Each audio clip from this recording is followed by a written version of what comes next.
Al-ayat. Ikhwatu iman rahimakumullah, puji dan syukur kita panjatkan kepada ilahina Rabbil Alamin yang mana telah mengantarkan kita ke waktu Idul Adha ini. Merupakan sebuah kewajiban kita untuk bersyukur kepada Allah. Kita masih diberi kesempatan usia untuk bisa melaksanakan sholat Idul Adha yang sebelumnya kemarin kita melaksanakan saum Arafah. Mudah-mudahan Allah Subhanahu wa Ta'ala menerima amal ibadah kita, amin ya Rabbal Alamin. Ikhwatu iman rahimakumullah, sebelum kepada pembahasan, lebih dulu saya memohon ampunan kepada Allah karena kehilapan barusan yang rakaat kedua. Yang kedua, minta maaf kepada ikhwatu iman, maklum manusia tempatnya salah. Seharusnya di rakaat kedua itu ada takbir 5 ya. Yang pertama 7, yang kedua 5. Maka mudah-mudahan Allah Subhanahu wa Ta'ala mengampuni kita semua, wabil khusus saya selaku imamnya, amin ya Rabbal Alamin. Ikhwatu iman rahimakumullah, sadar tidak sadar, kalimat manusia yang kita gunakan dalam bahasa Indonesia atau bahasa Sunda itu terdiri dari 2 kata bahasa Arab antara huruf ma dan kata nusia. Itu bahasa Arab, manusia. Ma itu menurut para ahli bahasa Arab, ma di sana artinya ma nafi yang artinya tidak. Nusia itu masuk kategori kata santri fi'il madi majhul, artinya dilupakan. Seperti doroba memukul, kalau duriba dipukul. Nasia artinya lupa, nusia artinya dilupakan. Berarti manusia itu artinya makhluk yang tidak akan dilupakan, terutama oleh Allah Subhanahu wa Ta'ala. Mau pergi kemanapun, mau berbuat apapun, di waktu kapanpun, di tempat manapun, selalu diawasi oleh malaikat Raqib dan Atid. Ma yalfidu min qaulin illa ladaihi raqibun atid. Tidaklah atau apa-apa yang telah diucapkan, dilafadzkan oleh manusia, melainkan di sana sudah siap mencatat Raqib dan Atid. Oleh karenanya manusia, kita dinamai manusia tidak akan dilupakan. Ikhwatu iman rahimakumullah, pada abad ke-7 Hijriah ada 3 ulama, 1 gurunya, 2 muridnya, yaitu Imam Al-Mizzi, Jamaluddin Al-Mizzi. Beliau seorang ulama ahli biografi atau sejarah. Beliau menulis sejarah tiap individu orang yang punya pengaruh terhadap kemajuan dan kemunduran Islam, terutama kemajuan dan kemunduran hadis-hadis Rasulullah Sallallahu Alaihi Wasallam. Beliau menulis sejarahnya. Setiap orang ditulis sejarahnya, hidupnya, sifatnya, karakternya ditulis. Sampai oleh saya dihitung-hitung itu bukunya mencapai 10.021 lembar. 10.021 lembar. Itu ahli sejarah. Kemudian beliau memuridkan, yang pertama muridnya Ibnu Katsir, yang kita kenal tafsir Ibnu Katsir, itu muridnya. Ibnu Katsir piawai di bidang sejarah dan tafsir dan hadis. Kemudian Ibnu Katsir pun merilis atau menyusun kitab sejarah dari awal mula terjadinya aras sampai sejarah manusia, kejadian sampai abad ke-7 Hijriah. Itu direkam Maka Imam Ibnu Katsir mampu menorehkan tintanya sebanyak 5.295 halaman. Itu menunjukkan kepiawaian beliau dalam bidang sejarah manusia. Kemudian murid yang kedua Al-Mizzi namanya Ad-Dahabi. Beliau spesialis hadis dan spesialis sejarah. Beliau pun merilis sejarah kehidupan manusia per individu. Sifatnya bagaimana, hidupnya di mana, sampai beliau dikumpulkan itu bukunya mencapai 10.404 lembar. Ini zaman sekarang hampir tidak ada orang yang membuat buku sampai puluhan ribu lembar halaman. Itu ulama terdahulu sangat hebat. Maka kalau dijejerkan buku-buku itu, saya pernah mengukur dari awal sampai akhir itu mencapai 1 meter 61 cm, saking panjangnya. Jadi ikhwati iman, inilah gambaran bahwa manusia itu mempunyai jejak rekam masing-masing. Jangankan di akhirat, di dunia saja itu ada jejaknya. Apalagi sekarang ada jejak digital. Apapun yang kita lakukan, apapun yang kita perbuat, maka ada asarnya, ada rekamannya. Oleh karena itu ikhwati iman, Allah Subhanahu wa ta'ala menurunkan agama ke dunia, yang mana agama ini adalah memanusiakan manusia. Dengan agama Islam, manusia ini menjadi benar-benar manusia, itu dengan ajaran Islam. Ikhwati iman rahimakumullah. Kenapa demikian? Karena kalau kita lihat tabiat manusia, yang pertama, manusia itu berkeinginan, mempunyai syahwat, mempunyai keinginan terhadap sesuatu. Dalam Ali Imran Allah mengatakan, Zuyyina linasi hubus syahawat. Manusia itu dihiasi dengan hubus syahawat, kecintaan terhadap sesuatu. Maka ikhwati iman, yang pertama manusia sifatnya mencintai, menyenangi sesuatu, berarti manusia itu tabiatnya ingin kesenangan, ingin ketenangan, dan ingin ketertiban. Itu yang pertama. Maka Islam, Allah menurunkan agama Islam memenuhi keinginan manusia ini supaya kesenangannya tidak mengganggu ketenangan dan tidak mengganggu ketertiban. Maka kita lihat zaman jahiliyah. Di zaman jahiliyah manusia tidak tenang, saling perang memerangi, saling judi, mabok, kemudian perzinahan merajalela, sampai orang-orang yang benar-benar manusia merasa terganggu. Maka datanglah Islam. Islam dibawa oleh Nabi Muhammad SAW, disebarkan ke penjuru dunia. Maka di sana Allah menjaga ketenangan manusia. Yang pertama adanya hukum qisas. Orang yang membunuh maka dihukumi dengan qisas. Dengan demikian tidak akan ada lagi orang yang membunuh, maka terjadilah ketenangan jiwa. Kemudian ada hukum di mana di sana hukum potong tangan bagi yang maling atau korupsi zaman sekarang. Maka dengan tegaknya hukum Islam dulu di zaman Nabi, maka harta, manusia mengingini harta itu menjadi tenang. Selain senang ada ketenangan. Kenapa? Dengan adanya hukum tersebut, orang-orang tidak berani lagi mengambil harta orang lain, hidup tenang. Kemudian manusia senang terhadap pasangan jenis. Maka dengan kesenangan ini Allah menjaga ketenangannya. Adanya hukum rajam dan sebagainya bagi penjinah, baik laki-laki atau perempuan.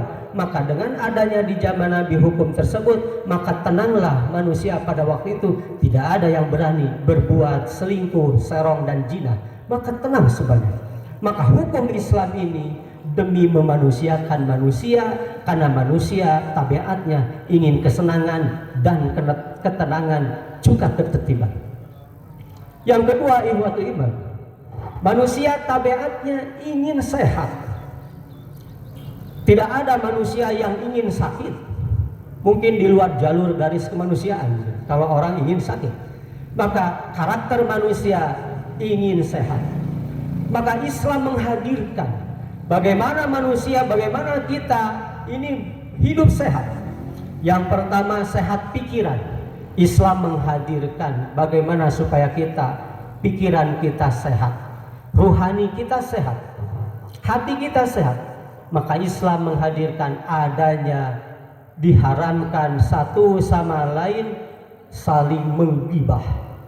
Kemudian Islam menganjurkan, mewajibkan umatnya supaya iyyakum wal hasada, yaitu hindari kedengkian.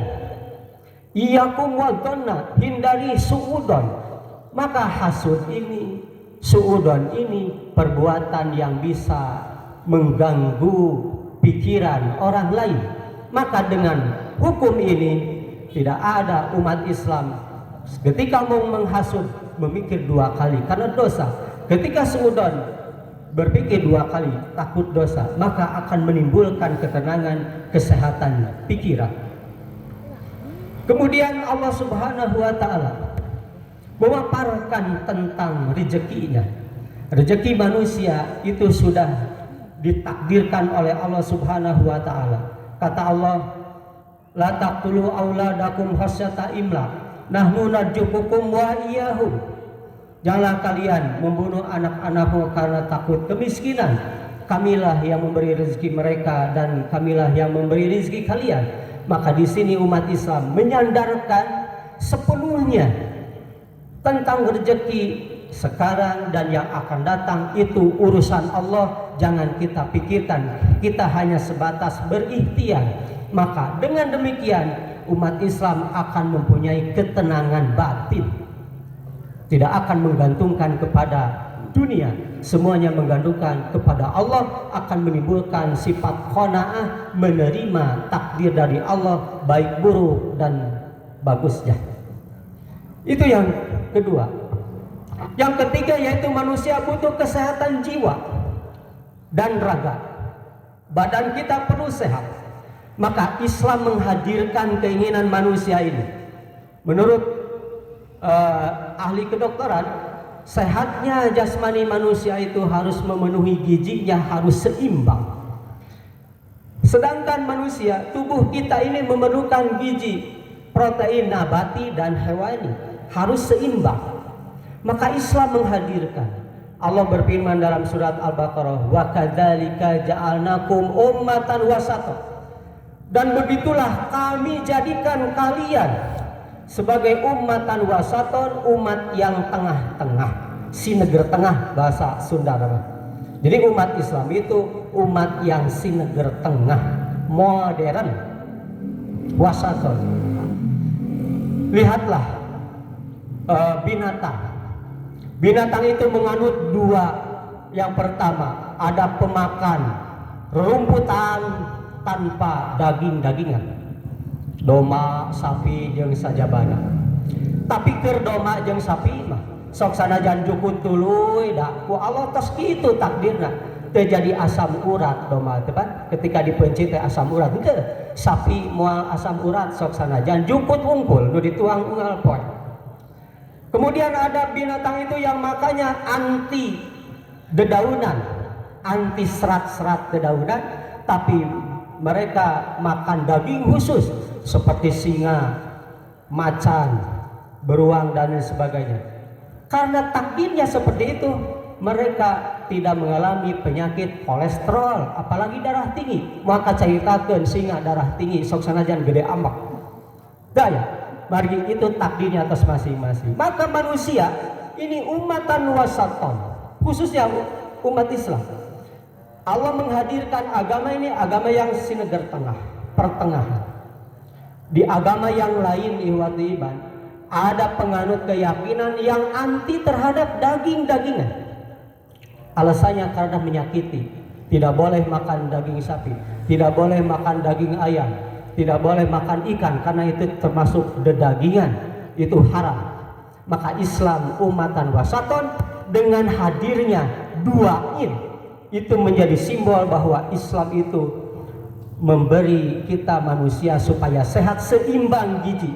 Lihat Idul Fitri, di sana ada kewajiban zakatul fitri, zakat fitrah dengan makanan pokok sebagai simbol itu protein nabatinya. Kemudian lihat Idul Adha, di sana ada syariat ibadah kurban. Bagi yang tidak melaksanakan haji, ini kurban kan udhiyah. Bagi yang melaksanakan haji disebut al-hajju. Ini sebagai simbol kedagingan. Maka Allah mengisyaratkan dan memberi keseimbangan kepada manusia bahwa tidak hanya nabati saja yang dikonsumsi, tapi daging pun hewani harus dikonsumsi. Ini menjadi sebagai Islam itu rahmatan lil alamin, memanusiakan manusia. Maka dengan dua Id ini menjadi gambaran kepada kita bahwa Islam itu ternyata bisa menjawab kejadian permasalahan yang akan datang sampai hari kiamat. Ikhwatu iman rahimakumullah. Maka dengan ibadah kurban, selain mencukupi kebutuhan manusia, kurban itu memiliki nilai-nilai spiritual atau nilai-nilai ilahiyah. Di sana ada pahala bagi orang yang melaksanakan ibadah kurban. Bagi yang mampu, maka di sana ada pahala yang berlipat ganda. Bahkan ikhwatu iman, bagi Allah itu tidak butuh dagingnya, tidak butuh kulitnya, tidak butuh cokornya, tidak butuh tulangnya. Yang sampai kepada Allah itu dalam surat Al-Hajj, lan yanalallaha luhumuha, tidak akan sampai kepada Allah itu apanya, dagingnya tidak sampai. Buktinya dagingnya kita makan sendiri, kita yang kurban, kita yang makan. Wala dima'uha, begitupun darahnya tidak akan sampai kepada Allah. Tapi walakin yanaluhu taqwa, yang sampai kepada Allah itu ketakwaan kita sebagai kurbani. Berarti waktu iman, kalau melihat ayat ini, Allah menerima kurban itu bukan saat ketika disembelih, tapi ketika kita membeli. Nah, mulai dari membeli hewan, mulai dari menitipkan uang kita kepada jami kurban, di sana Allah sudah mencatat amal ibadah kurban kita, ikhlas dan tidaknya sudah dicatat. Innamal a'malu binniyat, dan Allah itu syari'ul hisab, maha cepat hisabannya. Dari sejak kita menitipkan itu sudah dicatat ikhlas dan tidaknya. Ikhwati iman rahimakumullah. Maka kurban ini diambil dari kata qoruba, artinya dekat. Dalam artian orang yang berkurban, orang yang mampu untuk berkurban menjadi media mendekatkan dirinya kepada Allah. Orang yang berkurban itu sedang mendekati dirinya kepada Allah, mendekatkan dirinya kepada Allah. Kata Rasul, Allah itu kalau hambanya mendekat satu jengkal, Allah satu hasta mendekat kepada kita. Kalau hambanya mendekat kepada Allah satu hasta, Allah sudah lebih dekat lagi kepada hamba itu. Maka ihwatu iman, berbahagialah bagi ihwatu iman yang mampu untuk berkurban, itu pahalanya lebih tinggi dibanding yang lainnya. Mudah-mudahan kurban kita diterima oleh Allah Subhanahu wa taala. Ihwatu iman rahimakumullah. Yang terakhir, bagaimana yang tidak kurban? Itu pun jangan kecil hati. Karena Islam melalui Rasulnya mengatakan, mandala alal khairi falahu ajrun mislu ma fa'ilihi, atau man sana sunnatan hasanatan falahu ajrun mislu ma amilah. Barang siapa yang menunjukkan kepada kebaikan, maka dia akan mendapat pahala kebaikan seperti orang yang berbuat kebaikan. Atau man sana sunnatan hasanatan, barang siapa yang membuat jalan orang lain untuk berbuat kebaikan, maka orang yang membuat jalan orang lain berbuat kebaikan punya pahala seperti yang berbuatnya. Ihwatu iman, kurban tidak bisa dilaksanakan sendirian.